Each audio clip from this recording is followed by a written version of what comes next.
ಇಂದಿನ ಈ ತಿರುಮಲೆ ಪೂಜೆಯನ್ನು ಕೆಳಕಂಡ ಉದ್ದೇಶಗಳಿಗಾಗಿ ಅರ್ಪಿಸಲಾಗುವುದು.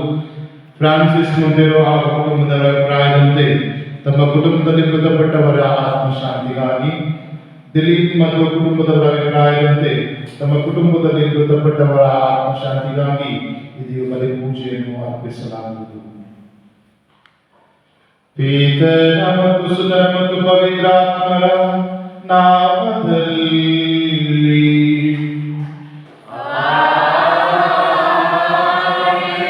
ನಮ್ಮ ಪ್ರಭು ಯೇಸು ಕ್ರಿಸ್ತರ ಕೃಪಾವರವು, ದೇವರ ಪ್ರೀತಿಯು, ಪವಿತ್ರಾತ್ಮರ ಅನ್ಯೋನ್ಯತೆಯು ನಿಮ್ಮೆಲ್ಲರೊಡನೆ ಇರಲಿ.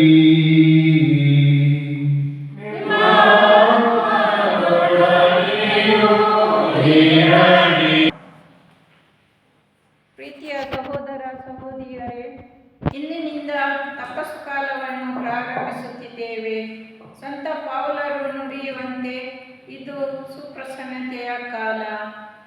ಪಾಪಕ್ಕೆ ವಿಮುಖರಾಗಿ ದೇವರಿಗೆ ಅಭಿಮುಖರಾಗುವ ಕಾಲ. ನಮ್ಮ ನಶ್ವರತೆಯನ್ನು ಅರಿತು ಜಪ, ತಪ, ಪ್ರಾರ್ಥನೆ, ಉಪವಾಸ, ತ್ಯಾಗ, ದಾನ, ಧರ್ಮಗಳಿಂದ ನಮ್ಮನ್ನು ಬರಿದು ಮಾಡಿಕೊಂಡು ಶುದ್ಧರಾಗಿ ಬರಲಿರುವ ಪಾಸ್ಕಾ ಮಹೋತ್ಸವಕ್ಕೆ ನಾವು ಸಿದ್ಧರಾಗುವಂತೆ ದಿವ್ಯ ಬಲಿ ಪೂಜೆಯಲ್ಲಿ ಪ್ರಾರ್ಥಿಸೋಣ. ಪ್ರಿಯರೇ, ನಮ್ಮ ವಿಶ್ವಾಸ ಅಡಗಿರುವುದು ಪ್ರಭು ಯೇಸು ನಮಗಾಗಿ ಜನಿಸಿದರು, ನಮಗಾಗಿ ಶಿಲುಬೆ ಮೇಲೆ ಮೃತರಾದರು, ಪುನರುತ್ಥಾನ ಹೊಂದಿದರು, ಮತ್ತೆ ಮರಳಿದರು. ವಿಶೇಷವಾಗಿ ತಪಸ್ಸು ಕಾಲದಲ್ಲಿ ನಾವು ಯೇಸುವಿನ ಯಾತನೆ, ಮರಣ ಮತ್ತೆ ಪುನರುತ್ಥಾನ ಇವನ್ನ ಸ್ಮರಿಸುವಂತೆ ಧ್ಯಾನಿಸುವ ಸಮಯ. ನಮ್ಮ ಇಡೀ ವಿಶ್ವಾಸ ನಿಂತಿರುವುದೇ ಈ ಒಂದು ಪುನರುತ್ಥಾನದ ಮೇಲೆ. ಒಂದು ವೇಳೆ ಯೇಸು ಪುನರುತ್ಥಾನ ಹೊಂದದೆ ಹೋಗಿದ್ದರೆ ನಾವು ಯಾರೂ ಸಹ ಯೇಸುವಿನಲ್ಲಿ ವಿಶ್ವಾಸವನ್ನು ಹೊಂದುತ್ತಾ ಇರಲಿಲ್ಲ. ಯೇಸು ನಮಗಾಗಿ ಶಿಲುಬೆ ಮೇಲೆ ಮರಣ ಹೊಂದಿದರು ಅಷ್ಟೇ ಸತ್ಯ ಅಲ್ಲ, ಅದರ ಜೊತೆ ಪುನರುತ್ಥಾನವೂ ಸಹ ನಮ್ಮೆಲ್ಲರ ರಕ್ಷಣೆಯಾಗಿದೆ. ಆದ್ದರಿಂದ ಈ ದಿವ್ಯ ರಹಸ್ಯಗಳನ್ನು ನಾವು ಧ್ಯಾನಿಸುವುದೇ ಈ ಒಂದು ತಪಸ್ಸು ಕಾಲದಲ್ಲಿ. ನಾವು ಸಹ ತಪಸ್ಸು ಕಾಲದಲ್ಲಿ ಕ್ರಿಸ್ತನ ಯಾತ್ರೆಯನ್ನು ಧ್ಯಾನಿಸುತ್ತಾ ನಮ್ಮ ಮನ ಪರಿವರ್ತನೆಗಾಗಿ, ನಮ್ಮ ಒಂದು ಹಳೆಯತನ ಹೋಗಿ ಹೊಸತನ ಬಂದು ನಾವು ಕ್ರಿಸ್ತನ ಮೌಲ್ಯಗಳಿಂದ ಬೆಳೆಯಲು ಬೇಕಾದ ಕೃಪೆಗಾಗಿ ಇದೇ ಬಲಿ ಪೂಜೆಯಲ್ಲಿ ಪ್ರಾರ್ಥಿಸೋಣ. ಪ್ರಾರ್ಥಿಸೋಣ. ಪ್ರಭು ನಮ್ಮ ಕ್ರೈಸ್ತ ಸೇವೆಯ ಈ ಅಭಿಯಾನವನ್ನು ಪವಿತ್ರ ಉಪವಾಸದಿಂದ ತೊಡಗುವಂತೆ ನೀವು ನಮಗೆ ಅನುಗ್ರಹಿಸಿದ್ದೀರಿ. ಆತ್ಮಿಕ ದುಷ್ಟಶಕ್ತಿಗಳ ವಿರುದ್ಧ ಕಾದಾಡಲಿರುವ ನಾವು ಸ್ವಾನಿಗ್ರಹದ ಆಯುಧಗಳಿಂದ ಸಸಜ್ಜಿತರಾಗುವಂತಾಗಲಿ. ನಿಮ್ಮೊಂದಿಗೆ ಪವಿತ್ರಾತ್ಮರ ಐಕ್ಯದಲ್ಲಿ ದೇವರ ಯುಗ ಯುಗಾಂತರಕ್ಕೂ ಜೀವಿಸಿ ಆಳುವ ನಮ್ಮ ಪ್ರಭು ನಿಮ್ಮ ಪುತ್ರರೂ ಆಗಿರುವ ಯೇಸು ಕ್ರಿಸ್ತರ ಮುಖಾಂತರ ನಿಮ್ಮನ್ನು ಪ್ರಾರ್ಥಿಸುತ್ತೇವೆ.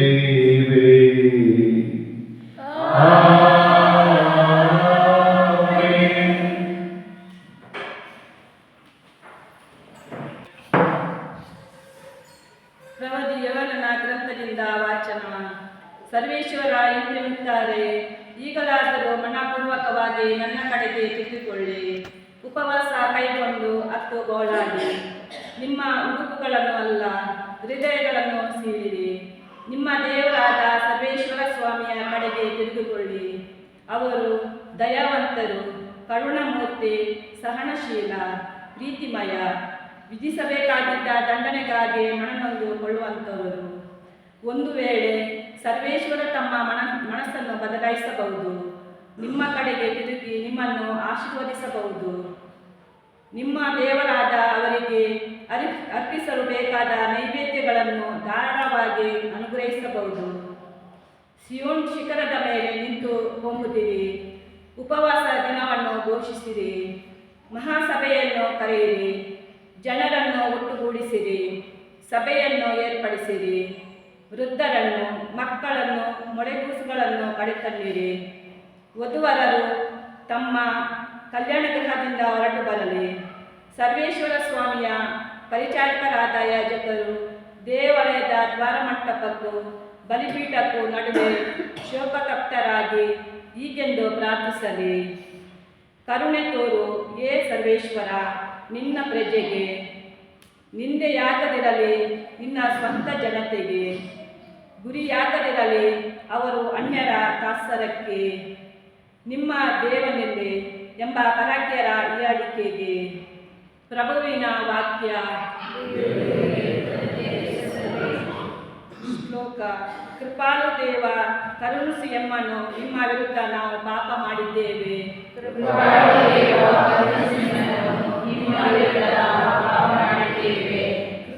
ದೇವ, ಕರುಣಿಸಿ ಎನ್ನನು, ಕರುಣಾನಿಧಿ ಆಲಿಸೆನ್ನ ದೋಷವನ್ನು.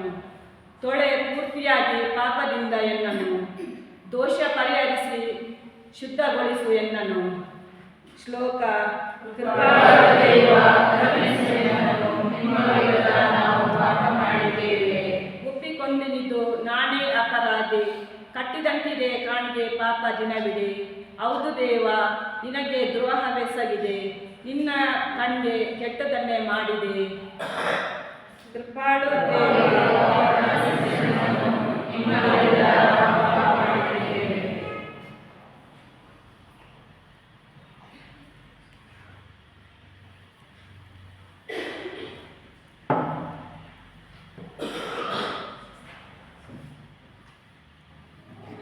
ಪೌಲನು ಕೊರಿಂಥಿಯರಿಗೆ ಬರೆದ ಪತ್ರದಿಂದ ವಾಚನ. ಸಹೋದರರೇ, ನಾವು ಕ್ರೈಸ್ತೇಸುವಿನ ರಾಯಭಾರಿಗಳು, ದೇವರೇ ನಮ್ಮ ಮುಖಾಂತರ ಕರೆ ನೀಡುತ್ತಿದ್ದಾರೆ. ಅವರೊಡನೆ ಸಂಧಾನ ಮಾಡಿಕೊಳ್ಳಿರೆಂದು ಕ್ರೈಸ್ತೇಸುವಿನ ಹೆಸರಿನಲ್ಲಿ ನಾವು ನಿಮ್ಮನ್ನು ವಿನಂತಿಸುತ್ತೇವೆ. ಪಾಪವನ್ನೇ ಅರಿಯದ ಕ್ರೈಸ್ತೇಸುವನ್ನು ದೇವರು ನಮಗೋಸ್ಕರ ಪಾಪ ಸ್ವರೂಪಿಯನ್ನಾಗಿಸಿದರು. ಕ್ರೈಸ್ತೇಸುವಿನಲ್ಲಿ ನಾವು ದೇವರೊಡನೆ ಸತ್ಸಂಬಂಧವನ್ನು ಪಡೆಯಲೆಂದೇ ಹೀಗೆ ಮಾಡಿದರು. ದೇವರೊಡನೆ ದುಡಿಯುತ್ತಿರುವ ನಾವು ನಿಮ್ಮಲ್ಲಿ ಜ್ಞಾಪಿಸುವುದೇನೆಂದರೆ, ದೇವರಿಂದ ನೀವು ಪಡೆದ ಕೃಪಾವರಗಳನ್ನು ವ್ಯರ್ಥ ಮಾಡಬೇಡಿ. ಸುಪ್ರಸನ್ನತೆಯ ಕಾಲದಲ್ಲಿ ನಿನ್ನನ್ನು ಅನ್ನಿಸಿದೆನು, ಉದ್ಧಾರ ದಿನದಂದು ನಿನಗೆ ನೆರವಾದೆನು ಎಂದಿದ್ದಾರೆ ದೇವರು. ಇದೇ ಆ ಸುಪ್ರಸನ್ನತೆಯ ಕಾಲ, ಇದೇ ಆ ಉದ್ಧಾರದ ಸುದಿನ. ಪ್ರಭುವಿನ ವಾಕ್ಯ. ದೇವರ ವಾಕ್ಯವಾದ ಪ್ರಭು ಯೇಸುವೇ, ನಿಮಗೆ ಸದಾ ಮಹಿಮೆ ಸಲ್ಲಲಿ. ದೇವರ ವಾಕ್ಯವಾದ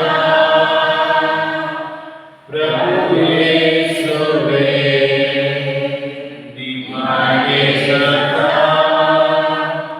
ಮಹಿಮೆ ಸಲ್ಲಲಿ. ಶುದ್ಧ ಹೃದಯವನ್ನು ದೇವ ನಿರ್ಮಿಸು, ಜೀವೋದ್ಧಾರವನ್ನ ಮರಳಿ ಸವಿಯುವಂತೆ ಮಾಡು. ದೇವರ ವಾಕ್ಯವಾದ ಪ್ರಭು ಯೇಸುವೇ, ನಿಮಗೆ ಸದಾ ಮಹಿಮೆ ಸಲ್ಲಲಿ. ಪ್ರಭು ನಿಮ್ಮೊಡನೆ ಇರಲಿ.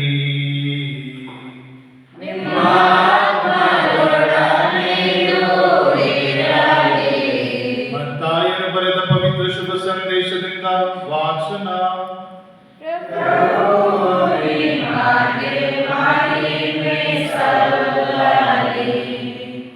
ಜನರಿಗೆ ತೋರಿಸಿಕೊಳ್ಳಬೇಕಾಗಿ ನಿಮ್ಮ ಧಾರ್ಮಿಕ ಕಾರ್ಯಗಳನ್ನು ಅವರ ಎದುರಿಗೆ ಪ್ರದರ್ಶಿಸದಂತೆ ಎಚ್ಚರಿಕೆಯಿದ್ದಿರಿ.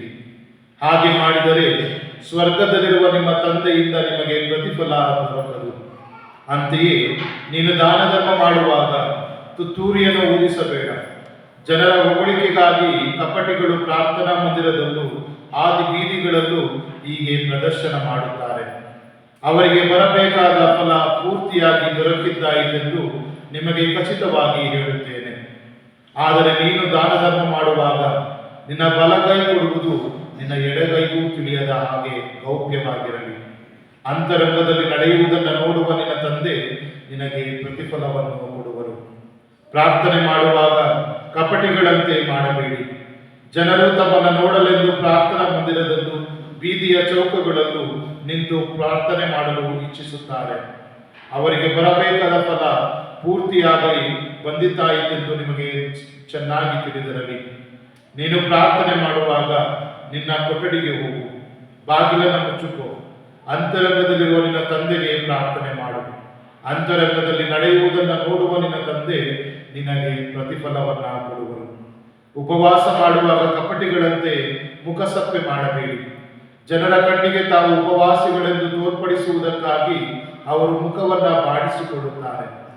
ಅವರಿಗೆ ಬರಬೇಕಾದ ಫಲ ಪೂರ್ತಿಯಾಗಿ ದೊರಕಿದ್ದಾಯಿತೆಂದು ನಿಮಗೆ ಖಚಿತವಾಗಿ ಹೇಳುತ್ತೇನೆ. ಆದರೆ ನೀವು ಉಪವಾಸ ಕೈಗೊಂಡಾಗ ಮುಖ ತೊಳೆದುಕೋ, ತಲೆ ಬಾಚಿಕೋ. ಆಗ ಉಪವಾಸ ಮಾಡುವವನಂತೆ ನೀನು ಜನರಿಗೆ ಕಾಣಿಸಿಕೊಳ್ಳುವುದಿಲ್ಲ. ಅಂತರಂಗದಲ್ಲಿ ಇರುವ ನಿಮ್ಮ ತಂದೆಗೆ ಮಾತ್ರ ಕಾಣಿಸಿಕೊಳ್ಳುವೆ. ಅಂತರಂಗದಲ್ಲಿ ನಡೆಯುವುದನ್ನು ನೋಡುವ ನಿನ್ನ ತಂದೆ ಅದಕ್ಕೆ ತಕ್ಕ ಪ್ರತಿಫಲ ಕೊಡುವರು. ಪ್ರಭುವಿನ ಶುಭ ಸಂದೇಶ.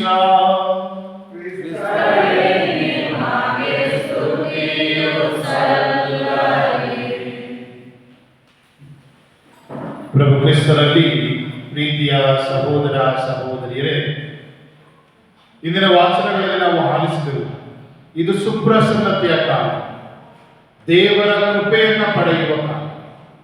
ಕಾರಣ ಇಷ್ಟೇ, ಪ್ರತಿಯೊಂದು ತಪಸ್ಸು ಕಾಲ ಸೈತಾನಿನ ವಿರುದ್ಧ ಯುದ್ಧವನ್ನು ಘೋಷಿಸುವ ಸಮಯವಾಗಿದೆ. ಸೈತಾನನ ದುಷ್ಪ್ರೇರಣೆಗಳ ವಿರುದ್ಧ ನಾವು ಮೆಟ್ಟಿ ನಿಲ್ಲುವ ಕಾಲ ಈ ತಪಸ್ಸು ಕಾಲವಾಗಿದೆ. ಪ್ರಿಯರೇ, ಈ ತಪಸ್ಸು ಕಾಲದ ಇತಿಹಾಸದ ಬಗ್ಗೆ ನಾವು ತಿಳಿದುಕೊಳ್ಳುವುದಾದರೆ ಸುಮಾರು 4ನೇ ಶತಮಾನದಲ್ಲೇ ಈ ಒಂದು ತಪಸ್ಸು ಕಾಲದ ಒಂದು ಆಚರಣೆ ಬೆಳಕಿಗೆ ಬಂದಿದೆ. ಕ್ರಿಸ್ತ ಶಕ 325ನೇ ಶತಮಾನದಲ್ಲೇ ಈ ಒಂದು ತಪಸ್ಸು ಕಾಲದ ಒಂದು ಪ್ರಾಮುಖ್ಯತೆಯನ್ನ ಅಂದಿನ ಜಗದ್ಗುರುಗಳು ಅರಿತುಕೊಂಡು ಇದನ್ನ ಘೋಷಿಸಿದರು. ಕಾರಣ, ಪ್ರಿಯ ಸಹೋದರ ಸಹೋದರಿಯರೇ, ನಾವು 40 ದಿನಗಳು ಬೈಬಲ್ನ ಹಿನ್ನೆಲೆಯಲ್ಲಿ ಈ 40 ದಿನಗಳ ಪ್ರಾಮುಖ್ಯತೆಯನ್ನು ನಾವು ನೋಡುವುದಾದರೆ ನಾವು ಮೊದಲಾಗಿ ನಾವು ನೋಡ್ತೇವೆ ವಿಮೋಚನಾ ಕಾಂಡ 24ನೇ ಅಧ್ಯಾಯ 18ರಿಂದ ಸಿನಾಯಿ ಬೆಟ್ಟದ ಮೇಲೆ ಮೋಶೆ 40 ದಿನಗಳ ಕಾಲ ಹಗಲಿರುಳು ಉಪವಾಸ ಪ್ರಾರ್ಥನೆಯಲ್ಲಿದ್ದು ದೇವರೊಂದಿಗೆ ಸಂಭಾಷಣೆಯಲ್ಲಿ ತೊಡಗುತ್ತಾರೆ. ಅದಾದ ಮೇಲೆಯೇ ದೇವರು ಇಸ್ರಾಯೇಲರೊಂದಿಗೆ ಒಡಂಬಡಿಕೆಯನ್ನು ಮಾಡಿಕೊಳ್ಳುತ್ತಾರೆ. 10 ಆಜ್ಞೆಗಳನ್ನು ಕೊಟ್ಟು, ನಾನು ನಿನ್ನ ದೇವರಾಗಿರುವೆನು, ನೀನು ನನ್ನ ಪ್ರಜೆಯಾಗಿರುವೆ ಎಂಬ ಒಂದು ಒಡಂಬಡಿಕೆಯನ್ನು ಮಾಡಿಕೊಂಡು ಅವರ ನಡುವಿನ ಸಂಬಂಧವನ್ನ ಗಟ್ಟಿ ಮಾಡಿಸಿಕೊಳ್ಳುತ್ತಾರೆ. ಆ 40 ದಿನ ಮೋಶೆ ಅದಕ್ಕೆ ಸಿದ್ಧತೆಯನ್ನ ಮಾಡಿದ, ಆ ಒಂದು ಒಡಂಬಡಿಕೆ ಏರ್ಪಡುವುದಕ್ಕಾಗಿ. ಅದರಿಂದ ನಾವು ಮುಂದುವರೆದು ನೋಡ್ತೇವೆ 1 ಅರಸರ ಗ್ರಂಥ 19ನೇ ಅಧ್ಯಾಯದಲ್ಲಿ ಹೋರೇಬ್ ಬೆಟ್ಟದ ಮೇಲೆ ಎಲಿಯನ ಪ್ರಯಾಣ. ಎಲಿಯ ದೇವರ ಪ್ರವಾದಿಯಾಗಿದ್ದ, ಆದರೆ ಅವನ ಜೀವನದಲ್ಲಿ ಅವನು ಎಲ್ಲೆಲ್ಲಿ ಪ್ರಬೋಧನೆ ಮಾಡೋದಕ್ಕೆ ಹೋದ್ದು ಎಲ್ಲರ ಜನರು ಅವನ ವಿರುದ್ಧ ತಿರುಗಿ ಬಿದ್ದು ಅವನನ್ನು ಕೊಲ್ಲುವುದಕ್ಕೆ ಹೋದ. ಆ ಸಮಯದಲ್ಲಿ ಅವನು ಎಲ್ಲರಿಗೆ ಹೆದರಿ ಓಡಿ ಹೋಗುತ್ತಾನೆ ಹೋರೇಬ್ ಬೆಟ್ಟದ ಮೇಲೆ. ಅಲ್ಲಿ ಅವನು 40 ದಿನಗಳ ಕಾಲ ದೇವರ ಒಂದು ತಪಸ್ಸಿನಲ್ಲಿ ದೇವರನ್ನ ಹುಡುಕುತ್ತಾ ಹೋಗುತ್ತಾನೆ. ಅಲ್ಲಿ ದೇವರ ದರ್ಶನವಾಗುತ್ತದೆ. ಅವನ ಎಲ್ಲ ಭಯಗಳನ್ನು ದೇವರು ತೆಗೆದುಹಾಕುತ್ತಾರೆ. ಅವನಲ್ಲಿದ್ದಂಥ ಎಲ್ಲ ಗೊಂದಲಗಳನ್ನು ದೇವರು ತೆಗೆದುಹಾಕುತ್ತಾರೆ. ಅವನಲ್ಲಿದ್ದ ಎಲ್ಲ ಭಯಗಳನ್ನು ತೆಗೆದುಹಾಕಿ ಅವನಿಗೆ ಧೈರ್ಯವನ್ನು ದೇವರು ಕೊಡುತ್ತಾರೆ. ಈ ತಪಸ್ಸು ಕಾಲವೂ ಸಹ ನಮ್ಮಲ್ಲಿರುವಂತೆ ಎಲ್ಲ ರೀತಿಯ ಗೊಂದಲಗಳನ್ನು ತೆಗೆದುಹಾಕುವ ಸಮಯ, ನಮಗೆ ಧೈರ್ಯವನ್ನು ಕೊಡುವ ಸಮಯ. ದೇವರು ನಾನು ನಿನ್ನೊಂದಿಗಿದ್ದೇನೆ, ಸೈತಾನನ ಎಲ್ಲಾ ದುಷ್ಕೃಗಳ ಕ್ರಿಯೆಗಳನ್ನ ದುರ್ಗುಣಗಳನ್ನು ನೀನು ಬೆಟ್ಟಿ ನಿಲ್ಲಲು ನಿನಗೆ ಸಾಧ್ಯ ಎಂದು ದೇವರು ಬೆಂಬಲ ಕೊಡುವ ಸಮಯ.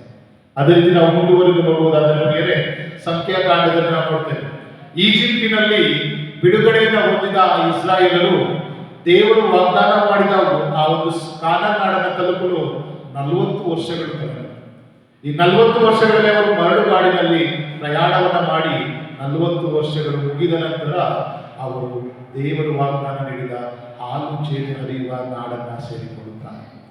ಅದೇ ರೀತಿ ನಾವು ನೋಡ್ತೇವೆ ಮತ್ತಾಯನ ಶುಭ ಸಂದೇಶ ಮತ್ತು ಮಾರ್ಕ ಮತ್ತು ಲೂಕನ ಶುಭ ಸಂದೇಶದಲ್ಲಿ ಯೇಸು ತನ್ನ ಬಹಿರಂಗ ಜೀವನವನ್ನ ಪ್ರಾರಂಭಿಸುವುದಕ್ಕೆ ಮುಂಚೆ 40 ದಿನಗಳ ಕಾಲ ಉಪವಾಸ ಮತ್ತು ಪ್ರಾರ್ಥನೆಯಲ್ಲಿ ತನ್ನನ್ನೇ ತಾನು ಅವರು ಸಿದ್ಧಗೊಳಿಸಿಕೊಳ್ಳುತ್ತಾರೆ.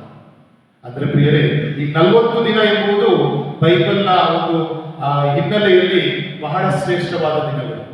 ಈ 40 ದಿನಗಳು ನಮ್ಮನ್ನ ಆಧ್ಯಾತ್ಮಿಕವಾಗಿ ನವೀಕರಣಗೊಳಿಸಲು ಕರೆ ಕೊಡುತ್ತಾರೆ. ನಾವೆಲ್ಲರೂ ವರ್ಷವಿಡೀ ನಮ್ಮ ಆಧ್ಯಾತ್ಮಿಕತೆಯಲ್ಲಿ ಬಲಿ ಪೂಜೆಯಲ್ಲಿ ಭಾಗವಹಿಸ್ತೇವೆ. ಆದರೆ ವಿಶೇಷವಾಗಿ ಈ ತಪಸ್ಸು ಕಾಲದಲ್ಲಿ ನಾವು ನಮ್ಮನ್ನೇ ನಾವು ಅವಲೋಕಿಸಿ ನೋಡಿಕೊಳ್ಳುತ್ತೇವೆ.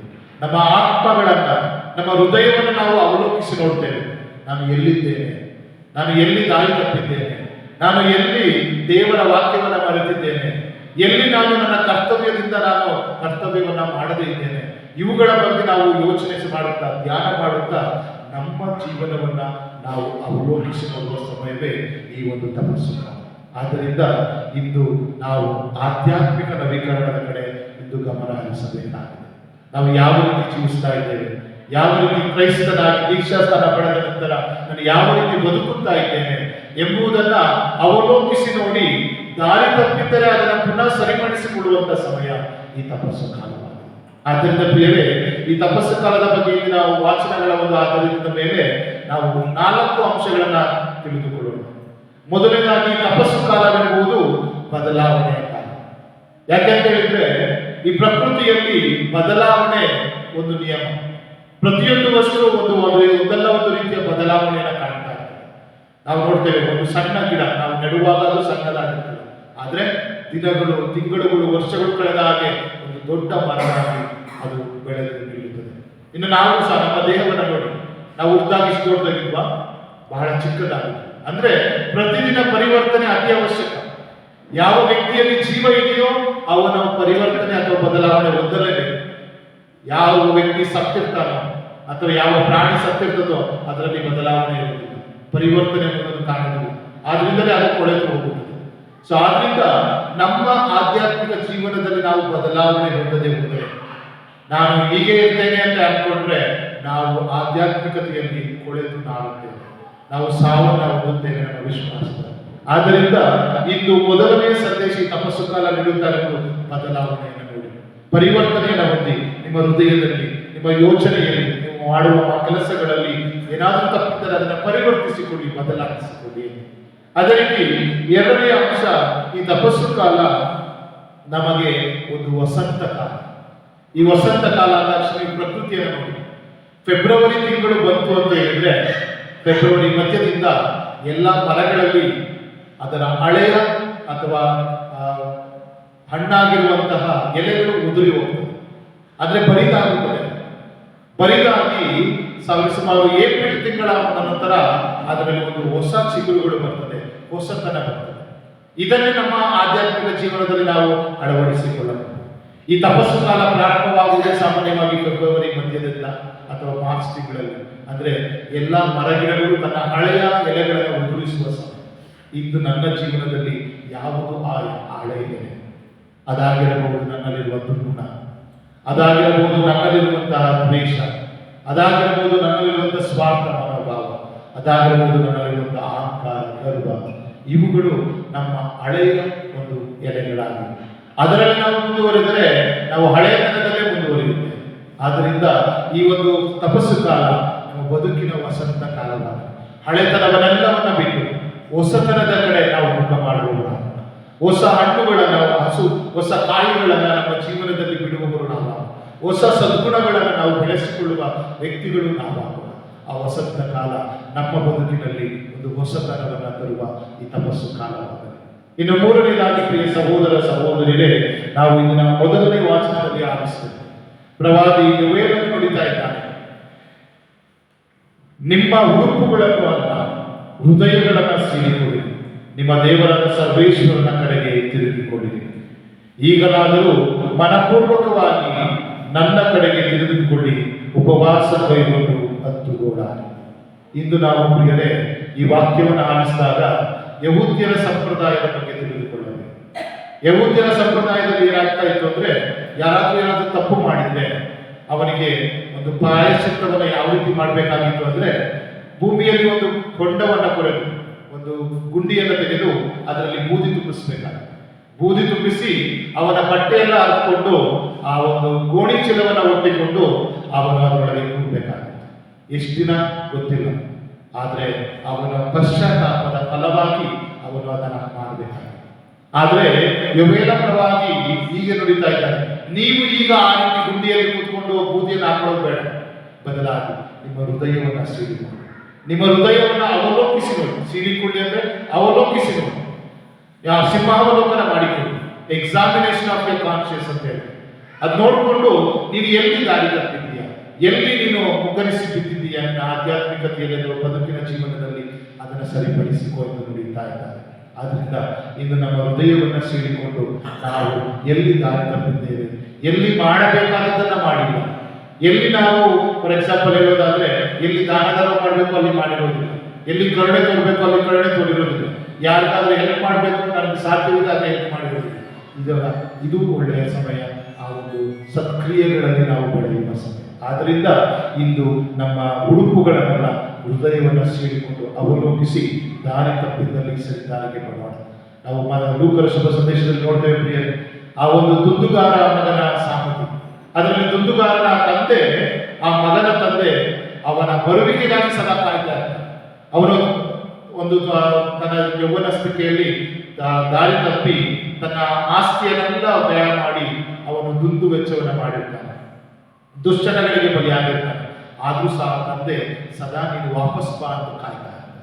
ಅವನು ಬಂದಾಕ್ಷಣ ದೇವರ ವಾಕ್ಯ ಹೇಳ್ತದೆ, ಅವನನ್ನು ಅಪ್ಪಿಕೊಂಡು ಮುತ್ತಿಕ್ಕಿ ಅವನನ್ನ ತನ್ನ ಸ್ವಂತ ಮಗನಾಗಿ ಸ್ವೀಕರಿಸಿದ ತಂದೆ. ದೇವರು ಸಹ ಈ ಒಂದು ತಪಸ್ಸು ಕಾಲದಲ್ಲಿ ಅಷ್ಟೇ, ನಾವು ಎಷ್ಟೇ ತಪ್ಪು ಮಾಡಿದ್ವಿ, ಎಂಥ ಘೋರ ತಪ್ಪುಗಳನ್ನೇ ಮಾಡಿದ್ವಿ, ನಾವು ಅದನ್ನು ತೊಳೆದು ಅದನ್ನು ಶುದ್ಧೀಕರಿಸಿ ಮತ್ತೆ ನನ್ನನ್ನು ಮಗನಾಗಿ ಮಗಳಾಗಿ ಸ್ವೀಕರಿಸಲು ಕಾಯುವ ಕಾಲ ಈ ತಪಸ್ಸು ಕಾಲ.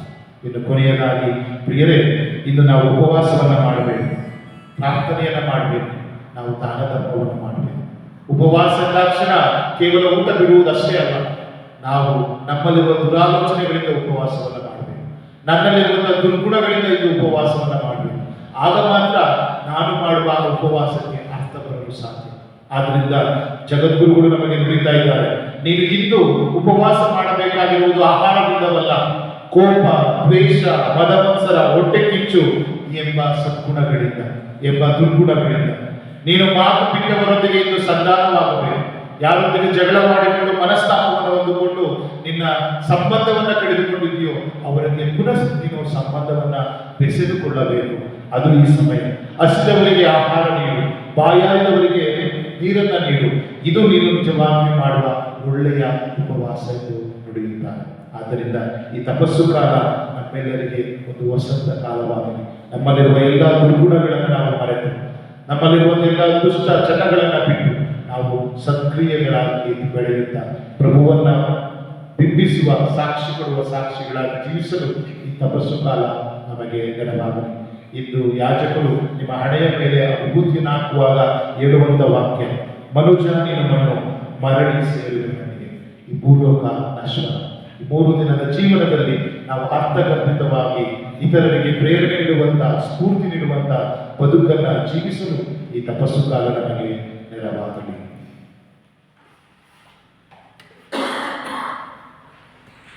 ಪಶ್ಚಾತ್ತಾಪದ ಗುರುತಾಗಿ ನಿಮ್ಮ ಶಿರಗಳಿಗೆ ಹಚ್ಚಲಿರುವ ಈ ವಿಭೂತಿಯನ್ನು ತಮ್ಮ ಹೇರಳ ಕೃಪಾವಶ ಆಶೀರ್ವಾದಗಳಿಂದ ಪಿತದೇವರು ಅರಸಿ ಆಶೀರ್ವದಿಸುವಂತೆ ನಾವೀಗ ದೈನದಿಂದ ಪ್ರಾರ್ಥಿಸೋಣ. ದೇವರೇ, ನೀವು ಪಾಪಿಗಳ ಮರಣವನ್ನಲ್ಲ, ಬದಲಾಗಿ ಅವರ ಮನಪರಿವರ್ತನೆಯನ್ನು ಬಯಸುವವರಾಗಿದ್ದೀರಿ. ನಮ್ಮ ಪ್ರಾರ್ಥನೆಯನ್ನ ದಯೆಯಿಂದ ಆಲಿಸಿ ನಮ್ಮ ಶಿರಗಳಿಗೆ ನಾವು ಹಚ್ಚಲು ಬಯಸುವ ಈ ವಿಭೂತಿಯನ್ನು ಆಶೀರ್ವದಿಸಿರಿ.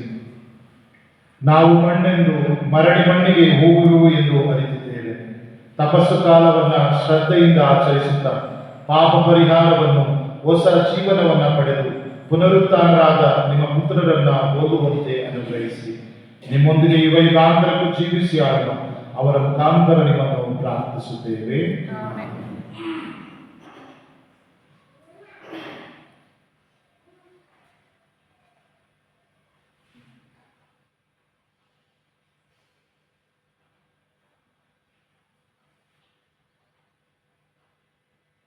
ಮಣ್ಣಿನಿಂದ ಸೃಷ್ಟಿಯಾದ ಮನುಜ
ಪ್ರಿಯ ಸಹೋದರ ಸಹೋದರಿಯರೇ, ಈ ತಪಸ್ಸು ಕಾಲ ಸೈತಾನನ ಎಲ್ಲ ರೀತಿಯ ಶೋಧನೆಗಳಿಂದ, ಎಲ್ಲ ರೀತಿಯ ದುಷ್ಟಚಟಗಳಿಂದ ಬಿಡುಗಡೆ ಹೊಂದುವ ಕಾಲ. ಈ ಸಮಯದಲ್ಲಿ ಸೈತಾನನ ಎಲ್ಲ ಶೋಧನೆಗಳನ್ನು ಜಯಿಸಿ ನಿಲ್ಲಬೇಕಾದ ಶಕ್ತಿಯನ್ನ ದಯಾಮಯ ದೇವರು ಕರುಣಿಸುವಂತೆ ನಾವೆಲ್ಲ ನಮ್ಮ ಕೋರಿಕೆಗಳನ್ನ ಭಿನ್ನಗಳನ್ನು ಸರ್ವಶಕ್ತ ದೇವರಿಗೆ ಸಮರ್ಪಿಸೋಣ.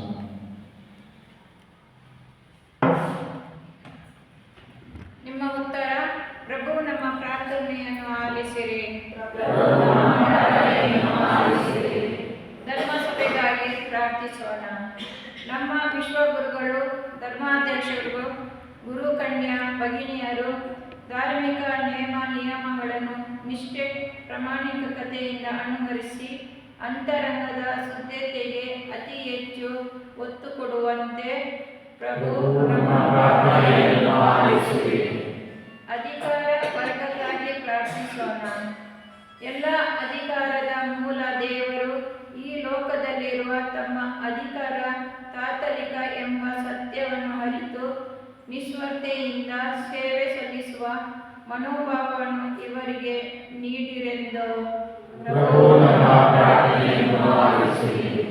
ಕ್ರೈಸ್ತ ಸಮುದಾಯಕ್ಕಾಗಿ ಪ್ರಾರ್ಥಿಸೋಣ.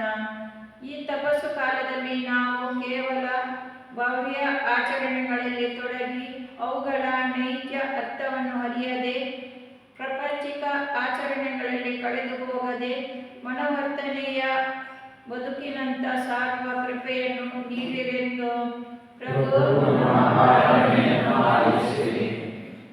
ನಮ್ಮ ಎಲ್ಲರಿಗಾಗಿ ಪ್ರಾರ್ಥಿಸೋಣ. ದೇವರು ನಮಗೆ ನೀಡಿರುವ ಈ ತಪಸ್ಸು ಕಾಲಕ್ಕಾಗಿ ವಂದಿಸುವಾಗ ಜಪ, ತಪ, ಪ್ರಾರ್ಥನೆ, ಉಪವಾಸ, ತ್ಯಾಗ, ದಾನ ಧರ್ಮಗಳ ಮೂಲಕ ದೇವರಿಗೆ ಮೆಚ್ಚುಗೆಯಾಗುವ ಬದುಕನ್ನು ಬಾಳಲು ಮುಂದಾಗಲು ಪ್ರೇರಣೆ ನೀಡಿರೆಂದು ಕ್ಷಣಕಾಲ ಮೌನವಾಗಿದ್ದು ನಮ್ಮೆಲ್ಲ ಕೋರಿಕೆಗಳನ್ನ ಭಿನ್ನಗಳನ್ನ ಪ್ರಭುವಿಗೆ ಸಮರ್ಪಿಸೋಣ.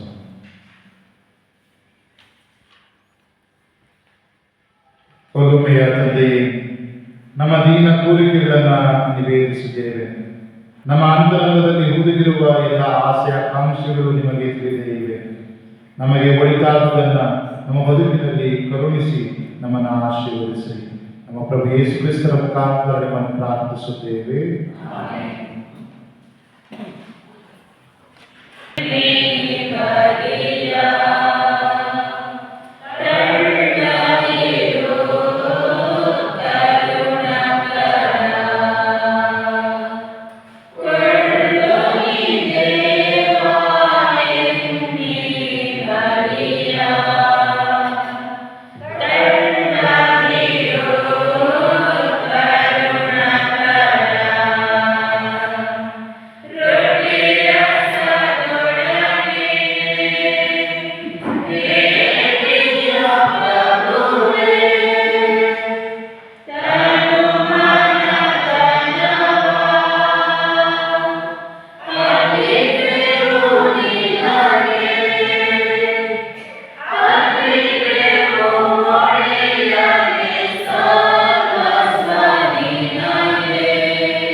ನನ್ನ ಮತ್ತು ನಿಮ್ಮ ಈ ಬಲಿಯು ಸರ್ವಶಕ್ತ ದೇವರಿಗೆ ಅಂಗೀಕೃತವಾಗುವಂತೆ ಪ್ರಾರ್ಥಿಸುವಿರಿ.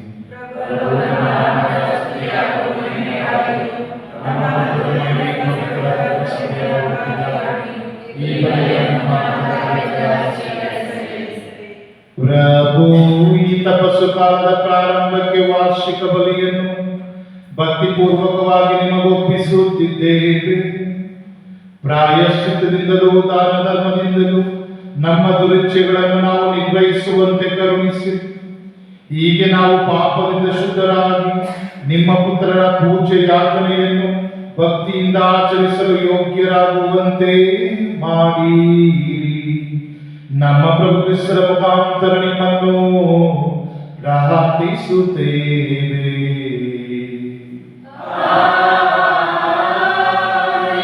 ಪ್ರಭು ನಿಮ್ಮೊಡನೆ ಇರಲಿ.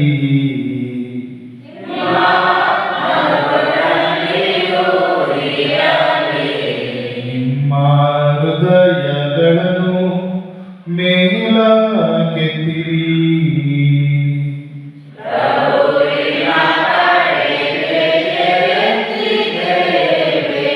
ನಮ್ಮ ಪ್ರಭು ದೇವರಿಗೆ ಕೃತಜ್ಞತೆಯನ್ನು ಸಲ್ಲಿಸೋಣ.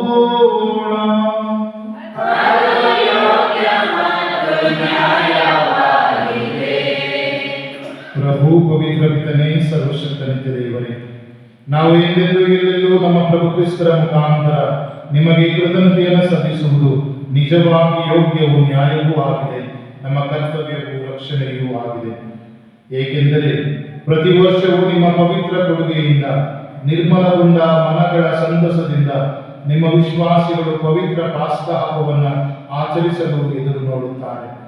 ಹೀಗೆ ಪ್ರಾರ್ಥನೆಯಲ್ಲೂ ಪರಸ್ನೇಹದ ಕಾರ್ಯಗಳಲ್ಲೂ ತಮ್ಮನ್ನೇ ಹೆಚ್ಚು ಆಸಕ್ತಿಯಿಂದ ತೊಡಗಿಸಿಕೊಳ್ಳುತ್ತಾ ತಾವು ನವಜೀವನ ಹೊಂದಿದ ರಹಸ್ಯಗಳಲ್ಲಿ ಭಾಗವಹಿಸುತ್ತಾ ನಿಮ್ಮ ಮಕ್ಕಳ ಮೇಲೆ ನೀವು ಸುರಿಸಿದ ಕೃಪಾವರದ ಸಂಪೂರ್ಣತೆಗೆ ಅವರು ಮುನ್ನಡೆಯುವಂತಾಗಲಿ. ಆದುದರಿಂದ ದೇವದೂತರೊಂದಿಗೂ ಶ್ರೇಷ್ಠ ದೂತರೊಂದಿಗೂ ರಾಜಾಸನಾದ ಪ್ರಭುತ್ವ ದೂತರೊಂದಿಗೂ ಸ್ವರ್ಗೀಯ ಸಕಲರ ಶಕ್ತರೊಂದಿಗೂ ನಾವು ನಿಮ್ಮ ಮಹಿಮಾಗೀತೆಯನ್ನು ಹಾಡುತ್ತಾ ನಿರಂತರವಾಗಿ ನಿಮ್ಮ ಸ್ತುತಿಯನ್ನು ಘೋಷಿಸುತ್ತೇವೆ.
ಪ್ರಭು ನೀವು ನಿಜವಾಗಿಯೂ ಪರಿಶುದ್ಧರು, ಸರ್ವ ಪರಿಶುದ್ಧತೆಯ ಮುಗಿಯೂ.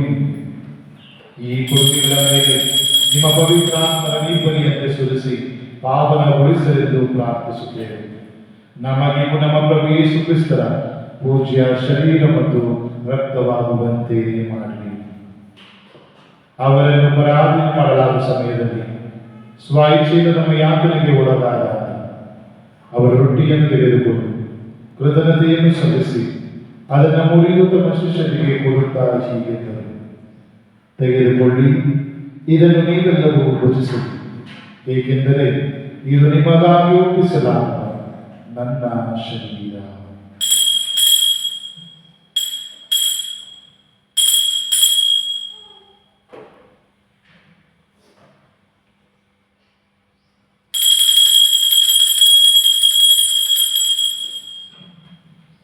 ಅಂತೆಯೇ ಭೋಜನದ ಅಂತ್ಯದಲ್ಲಿ ಅವರು ಪಾನಪಾತ್ರೆಯನ್ನು ತೆಗೆದುಕೊಂಡು ಮತ್ತೊಮ್ಮೆ ನಿಮಗೆ ಕೃತಜ್ಞತೆಯನ್ನು ಸಲ್ಲಿಸಿ ತಮ್ಮ ಶಿಷ್ಯರಿಗೆ ಕೊಡುತ್ತಾ ಹೀಗೆಂದರು, ತೆಗೆದುಕೊಳ್ಳಿ ಮತ್ತು ಇದರಿಂದ ನೀವೆಲ್ಲರೂ ಪಾನ ಮಾಡಿ, ಏಕೆಂದರೆ ಇದು ಹೊಸ ಮತ್ತು ಅನಂತ ಒಡಂಬಡಿಕೆಯ ನನ್ನ ರಕ್ತದ ಪಾತ್ರೆ.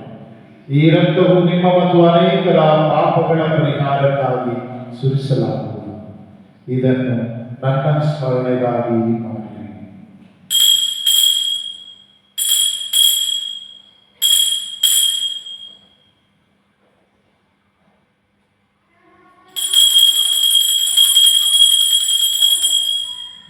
ವಿಶ್ವಾಸದ ರಹಸ್ಯ.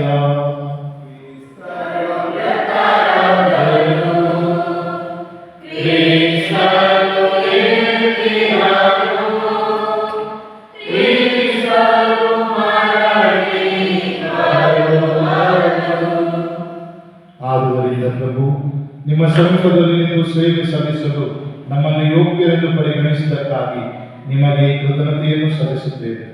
ಕ್ರಿಸ್ತರ ಮರಣ ಮತ್ತು ಪುನರುತ್ಥಾನದ ಸ್ಮರಣೆಯನ್ನು ಆಚರಿಸುತ್ತಾ ಜೀವನೀಯುವ ರೊಟ್ಟಿಯನ್ನು, ರಕ್ಷಣೆಯ ನೀಡುವ ಈ ಪಾತ್ರೆಯನ್ನು ನಿಮಗೆ ಅರ್ಪಿಸುತ್ತೇವೆ. ಕ್ರಿಸ್ತರ ಮರಣ ಮತ್ತು ಪುನರುತ್ಥಾನದ ಸ್ಮರಣೆಯನ್ನು ಆಚರಿಸುತ್ತಾ ಕ್ರಿಸ್ತರ ಶರೀರ ರಕ್ತದಲ್ಲಿ ಪಾಲ್ಗೊಳ್ಳುವ ನಮ್ಮನ್ನು ಪವಿತ್ರಾತ್ಮವನ್ನು ಕೂಡಿಸಬೇಕೆಂದು ನಿಮ್ಮನ್ನು ವಿನಯದಿಂದ ವಿನಯಿಸುತ್ತೇವೆ. ಪ್ರಭು, ನಿಮ್ಮ ವಿಶ್ವವ್ಯಾಪಿ ಧರ್ಮಸಭೆಯನ್ನು ಸ್ಮರಿಸಿಕೊಡಿರಿ. ನಮ್ಮ ವಿಶ್ವಗುರು ಲಿಯೋ ಅವರೊಂದಿಗೂ, ನಮ್ಮ ಧರ್ಮಾಧ್ಯಕ್ಷ ಅಂತೋನಿ ಸ್ವಾಮಿ ಅವರೊಂದಿಗೂ, ಸಕಲ ಯಾಜಕರೊಂದಿಗೂ, ಸರ್ವಭಕ್ತಾದಿಗಳೊಂದಿಗೂ ಅದನ್ನು ಪ್ರೀತಿಯ ಪರಿಪೂರ್ಣತೆಗೆ ಮುನ್ನಡೆಸಿರಿ.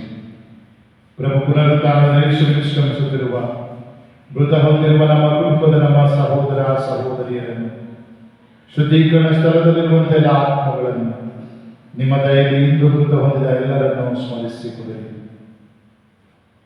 ಅವರನ್ನು ನಿಮ್ಮ ಸಮ್ಮುಖದ ಪ್ರಭೆಗೆ ಬರಮಾಡಿ ನಮ್ಮ ಮೇಲೂ ನಮ್ಮ ಕುಟುಂಬಗಳ ಮೇಲೂ ಇದು ಬಲಿ ಪೂಜೆ ಉದ್ದೇಶವನ್ನು ಅರ್ಪಿಸುತ್ತಿರುವವರ ಮೇಲೂ ದಯ ತೋರಿರಿ. ದೇವಮಾತೆ ಪೂಜ್ಯ ಕನ್ಯಾಮರಿಯಮ್ಮನವರೊಂದಿಗೂ, ಆಕೆಯ ಪತಿ ಸಂತ ಜೋಸೇಫರೊಂದಿಗೂ, ಪುನೀತ ಪ್ರೇಷಿತರೊಂದಿಗೂ, ಎಲ್ಲ ಕಾಲಗಳಲ್ಲಿ ಮೆಚ್ಚುಗೆಗೆ ಪಾತ್ರರಾದ ಸಕಲ ಸಂತರೊಂದಿಗೂ ನಾವು ನಿತ್ಯ ಜೀವನದಲ್ಲಿ ಸಹಭಾಗಿಗಳಾಗಿ ನಿಮ್ಮನ್ನು ಸ್ತುತಿಸಿ ಮಹಿಪಡಿಸುವಂತೆ ನಿಮ್ಮ ಪುತ್ರ ಯೇಸು ಕ್ರಿಸ್ತರ ಮುಖಾಂತರ ಪ್ರಾರ್ಥಿಸುತ್ತೇವೆ.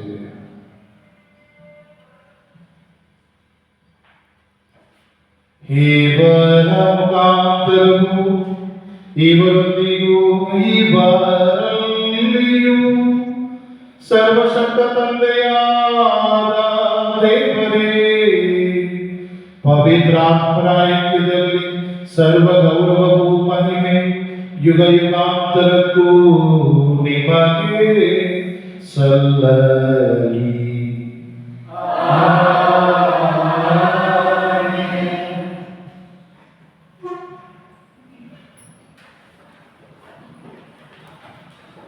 ಪ್ರಭುವೇ, ಕಲಿಸಿದ ಪ್ರಾರ್ಥನೆಯನ್ನು ಪ್ರಾರ್ಥಿಸುತ್ತಾ, ಪ್ರಭುವೇ, ಸೈತಾನವೆಲ್ಲ ಶೋಧನೆಗಳಿಂದ ನಮ್ಮಲ್ಲಿರುವ ಎಲ್ಲ ದುರ್ಗುಣಗಳಿಂದ ಹೊರಬರಬೇಕಾದ ಶಕ್ತಿಯನ್ನು ಕರುಣಿಸಲೆಂದು ಪ್ರಾರ್ಥಿಸೋಣ. ಸ್ವರ್ಗದಲ್ಲಿ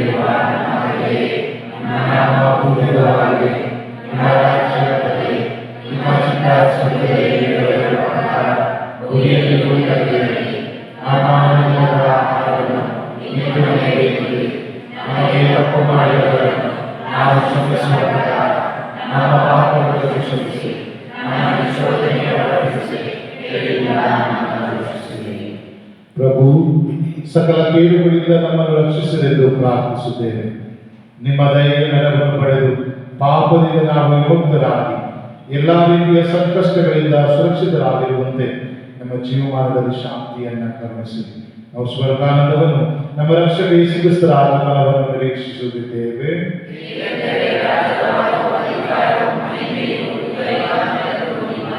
ಪ್ರಭು ಯೇಸು ಕ್ರಿಸ್ತರ ನಿಮ್ಮ ಪ್ರೇಷಿತರಿಗೆ ನಿಮಗೆ ಶಾಂತಿಯನ್ನು ಬಿಟ್ಟು ಹೋಗುತ್ತೇನೆ, ನನ್ನ ಶಾಂತಿಯನ್ನು ನಿಮಗೆ ಕೊಡುತ್ತೇನೆ ಎಂದು ಹೇಳಿದ್ದೀರಿ. ನಮ್ಮ ಪಾಪಗಳನ್ನು ರಕ್ಷಿಸದೆ ನಿಮ್ಮ ಧರ್ಮಸಭೆಯ ವಿಶ್ವಾಸವನ್ನು ಇಚ್ಛಿಸಿರಿ. ಅದಕ್ಕೆ ನಿಮ್ಮ ಚಿತ್ತದ ಪ್ರಕಾರ ಶಾಂತಿಯನ್ನು, ಐಕ್ಯತೆಯನ್ನು ನಮ್ಮೆಲ್ಲರಿಗೂ ದಯಪಾಲಿಸಿರಿ.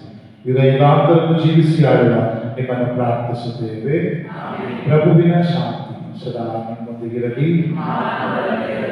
ಪರಸ್ಪರ ಕ್ರಿಸ್ತರ ಶಾಂತಿಯನ್ನು ಕೋರೋಣ.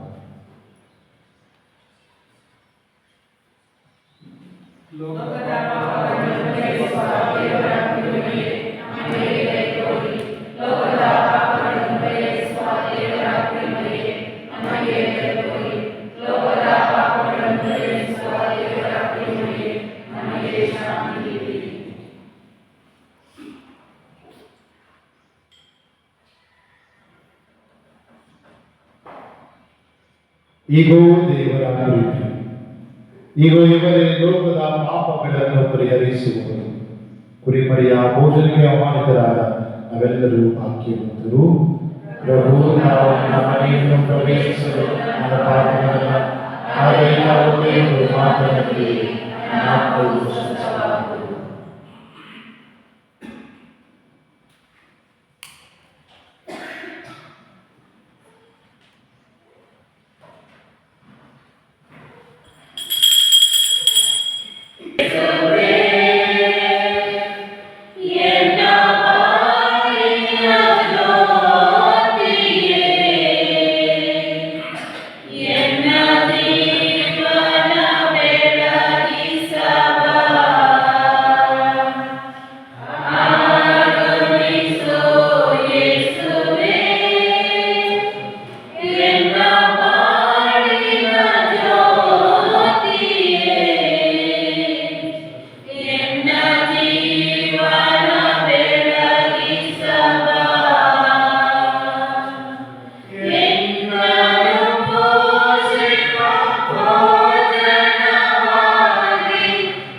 ಪ್ರಾರ್ಥಿಸೋಣ.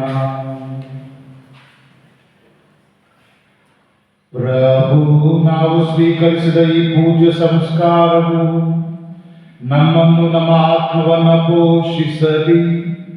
ತಪಸ್ಸು ಕಾಲದಲ್ಲಿ ನಾವು ಕೈಗೊಳ್ಳುವ ಉಪವಾಸ ನಿಮಗೆ ಮೆಚ್ಚುಗೆಯಾಗಿ ನಮ್ಮನ್ನು ಗುಣಪಡಿಸುವ ಸಿದ್ಧ ಔಷಧಿಯಾಗಲಿ. ನಮ್ಮ ಪ್ರಭು ಕ್ರಿಸ್ತರ ಮುಖಾಂತರ ನಿಮ್ಮನ್ನು ಪ್ರಾರ್ಥಿಸುತ್ತೇವೆ.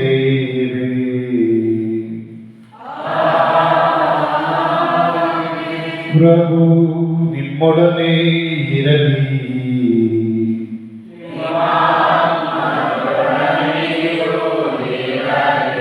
ಪದವಾಗಿ ಮಾನಸಬೇಡಿ.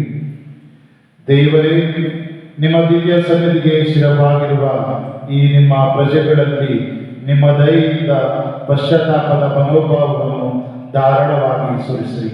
ಪ್ರಾಯಶ್ಚಿತ್ತ ಕೈಗೊಳ್ಳುವವರಿಗೆ ಸಿಗುವ ಸಂಭಾವನೆ ಇವರಿಗೂ ದೊರಕುವಂತೆ ಕರುಣಿಸಿರಿ. ನಮ್ಮ ಪ್ರಭು ಕ್ರಿಸ್ತರ ಮುಖಾಂತರ ನಾವು ಪ್ರಾರ್ಥಿಸುತ್ತೇವೆ. ಹೋಗಿ ಬನ್ನಿ, ಯೇಸುವಿನ ಶುಭ ಸಂದೇಶಕ್ಕೆ ಸಾಕ್ಷಿಗಳಾಗಿ ಜೀವಿಸಿ.